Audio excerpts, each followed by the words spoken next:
बिस्मिल्लाहिर्रहमानिर्रहीम। अस्सलाम वालेकुम। मैं बहन भाइयों में दरमियानी थी। एक बड़ा भाई था और एक छोटी बहन। इनका रंग गोरा नहीं मगर साफ ज़रूर था। दूसरी तरफ मैं सांवली रंग की थी।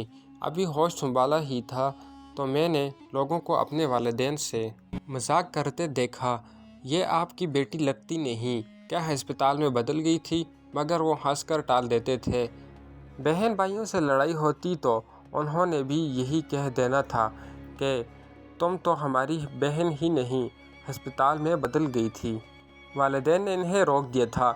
कुछ वो उम्र के साथ समझदार हो गए, उन्होंने ऐसा कहना बंद कर दिया। मोहल्ले में या स्कूल में जब बच्चों के साथ खेलती थी और अगर कभी किसी बात पर इनसे लड़ाई हो जाती तो वो भी काली होने का ताना देते। लड़ाई तो एक तरफ, बच्चे तो मजाक में भी मुझे रंग का ही करते थे।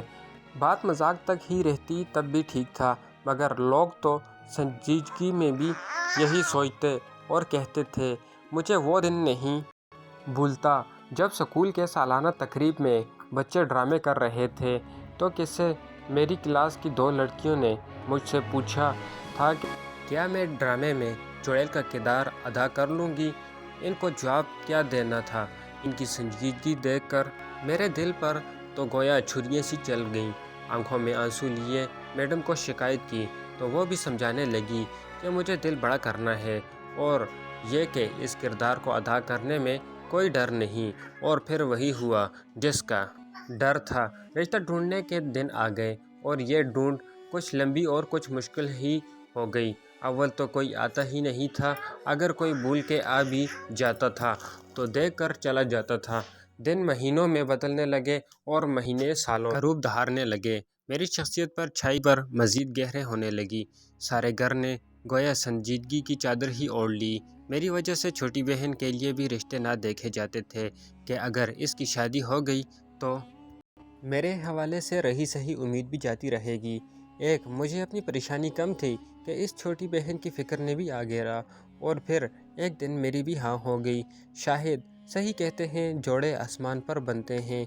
नवीद 7 बहन भाइयों में से सबसे बड़े थे। वालिद साहब का कहीं बचपन में इंतकाल हो गया तो छोटी उम्र में ही भारी जिम्मेदारियों का बोझ आ पड़ा। एक एक करके सबको पढ़ाते और इनकी शादी करते और अपनी तो तकरीबन उम्र निकल ही गई थी। किसी बैंक में कैशियर थे, 40 के लगभग में होंगे, कम बालों और चश्मे के साथ तो प्रोफेसर ही लगते थे। बहरहाल मेरा ख्याल रखने की हर मुमकिन कोशिश करते और यूं ज़िंदगी एक नए मोड़ पर चल पड़ी। शादी को अब तकरीबन 1 साल होने को है। अपनी तो जैसे 30 गुजर ही गई है।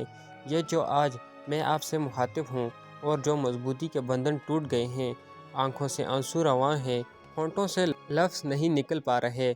मैं अस्पताल के एक बिस्तर पर मौजूद हूँ। कल अल्लाह ताला ने एक बेटी से नवाजा है, मेरे पहलू में लेटी हुई है और अपनी माँ पर गई है।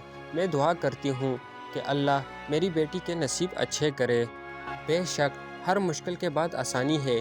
अगर आज कोई मुश्किल में है तो कल को ज़रूर अल्लाह ताला इसके लिए आसानी पैदा करते हैं। ज़िंदगी में अगर मुश्किल वक्त ना आता तो अपनों का कैसा पता चलता कि कौन अपना है और कौन गैर। मुश्किल वक्त आ जाए तो किसी का एहसान ना लो, क्योंकि मुश्किल वक्त 4 दिन का और एहसान ज़िंदगी भर का होता है।